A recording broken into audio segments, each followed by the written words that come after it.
वेडी घरकुल परिसरातील नाल्यांची कामं संतगतीने सुरू झाल्यानं पावसाळ्यापूर्वी पूर परिस्थितीची भीती निर्माण झाली आहे। गेल्या वर्षीप्रमाणे यंदाही पाणी पुन्हा एकदा घरात येईल या चिंतेनं स्थानिक रहिवाशांमध्ये भीतीचं वातावरण निर्माण झालंय। कामाच्या पद्धतीनं प्रशासनाच्या उदासीनतेवर तीव्र नाराजी व्यक्त करण्यात येते आहे। शहरातील वेडी घरकुल परिसरात सध्या नाल्यांच्या कामांनी संथगती घेतली आहे। पावसाळा तोंडावर आलेला असतानाही या कामांची दिरंगाई स्थानिक रहिवाशांसाठी मोठी डोकेदुखी ठरू लागली आहे। एखादा जोरदार पाऊस झाल्यास परिसरात मोठ्या प्रमाणात पाणी साचून वाहतूक व्यवस्था कोलमडण्याची तसेच नागरिकांच्या दैनंदिन जीवनावर गंभीर परिणाम होण्याची भीती व्यक्त केली जाते। कामाची सद्यस्थिती वेडी घरकुल परिसरातील नाल्यांची स्वच्छता व रुंदीकरणाची कामं अनेक दिवसांपासून सुरू असली तर प्रत्यक्षात कामाचा वेग अत्यंत मंदावलेला दिसून येतोय।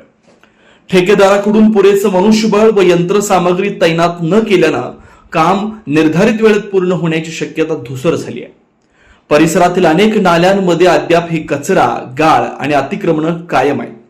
खोदलेले रस्ते व उखडलेले नाले अर्धवट अवस्थेत पडून आहेत। यामुळं सध्या सामान्य पावसातील पाणी तुंबण्याची समस्या निर्माण होते। खोदाई असमान, नियोजन शून्य कामाचा प्रश्नाने नागरिक बैचेन झालेत। नाल्यांसाठी खुदाई सुरू असली तरी ती एकसमान नसल्याचं स्पष्टपणे दिसून येत आहे। काही ठिकाणी नाल्यांची रुंदी पूर्णपणे खोदण्यात आलेली नाही तर काही ठिकाणी खुदाई अर्धवट सोडून दिली आहे। त्यामुळे नाल्यांची क्षमता अपेक्षेपेक्षा खूपच कमी राहणार आहे।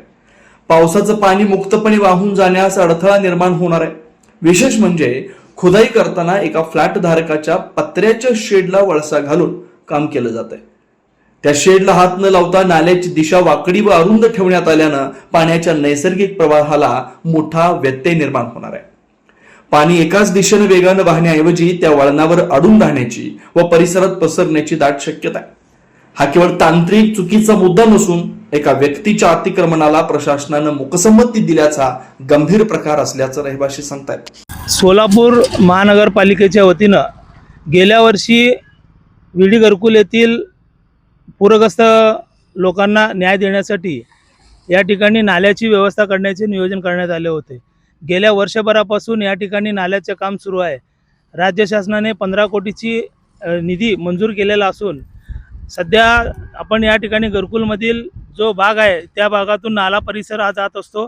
त्या नाल्याच्या परिसरात आपण या ठिकाणी आलेलो आहोत। या ठिकाणी पाहिले असता की नाल्याच्या मधोमध दोन जे खाजगी धारक आहेत त्यांचे प्लॉट आहेत। त्या प्लॉटामधूनच महानगरपालिकेच्या ठेकेदारांनी आपली जागा निश्चित केलेली आहे।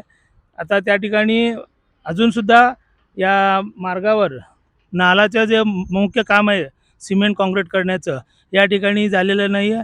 आता अवघ्या 8-10 दिवसात पावसाळ्याचं चिन्ह सोलापूरकरांना दिसत आहेत।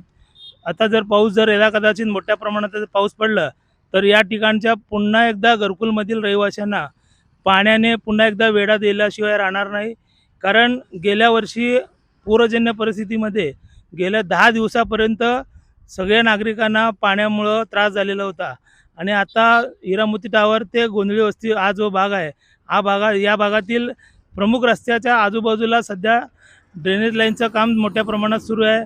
पण या ठिकाणचं काम अत्यंत संथ गतीनं सुरू असल्यामुळं एखादा जर मोठा पाऊस झाला तर मागच्या वर्षीपेक्षा यावर्षी मोठ्या प्रमाणात पावसाने त्रास होण्याची शक्यता नाकारता येणार नाही।